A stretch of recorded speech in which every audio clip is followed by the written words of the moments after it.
हाँ, ताड़ना का मतलब होता है, लोग क्या कहते हैं गांव में आज भी इस भाषा का प्रयोग, ये गांव की भाषा है।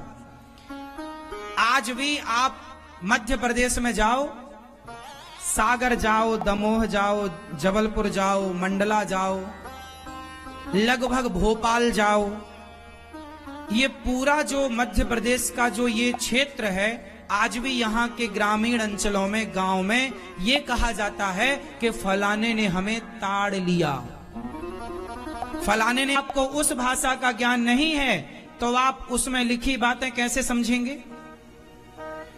अब कोई चीज पंजाबी में लिखी है तो पंजाबी को पढ़ने आज भी वहां ये शब्द का प्रयोग होता है कि भैया हम जा रहे हैं, थोड़ा तुम हमारे बच्चों को ताड़ते रहना। हम जा रहे हैं थोड़ा काम से, थोड़ा तुम हमारे बच्चों को ताड़ते रहना, मतलब देखते रहना। ताड़ना मतलब ये नहीं कि मारते रहना, ताड़ते रहना मीन्स भाषा को तो समझिए साहब। आप जिस भाषा में ग्रंथ भी होता है पर सन का मतलब पुत्र भी होता है, एक शब्द के दो अर्थ हो सकते हैं, कोई बड़ी बात नहीं है। एक शब्द के दो अर्थ हो सकते या नहीं हो सकते। उसी तरह ताड़ना मतलब यहां मारना नहीं, देखना। किसको देखना? ढोलक को।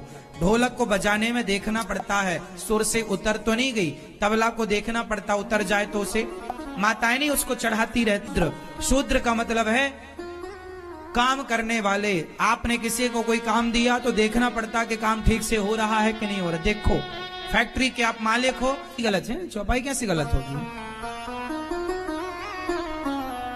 अब मूर्ख हैं, अब पब्लिक भी तो ऐसे मूर्खों को चुन लेती है, क्या करो। पब्लिक है, लोग कहते हैं पब्लिक है, सब जानती है। कहां जानती है पब्लिक?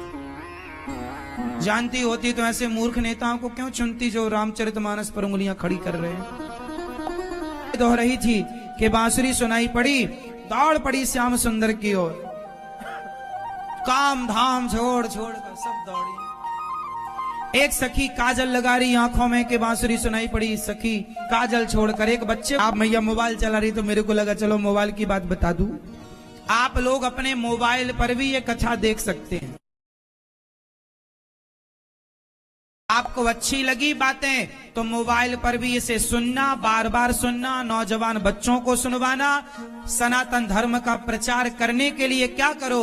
अरे बोले कथा की लिंक को फेसबुक व्हाट्सएप में शेयर ही कर लो, अच्छी चीजों को प्रचारित करो।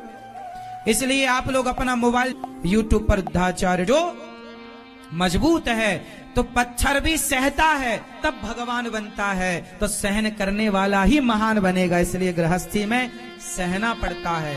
पति की दो बात, सास की दो बात, ससुर की दो बात। अब आज की लड़कियों में क्या समस्या है, आज के लड़कों में क्या समस्या है? लोग सहते नहीं।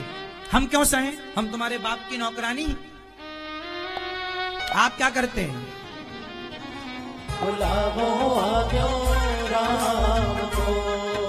संदेश आया है, बुलावा आया है, जाना। इसलिए रिश्तों को समझ लो। माँ है तो सेवा कर लो, क्योंकि बुलावा आएगा तो जाना पड़ेगा। इसलिए रिश्तों को समझ के चलो। पत्नी का सम्मान जीते जी कर लो, मरने के बाद उसकी यादों में रोने से कोई फायदा नहीं। पति का जीते जी सम्मान कर लो, उसकी यादों में रोने से कोई फायदा नहीं।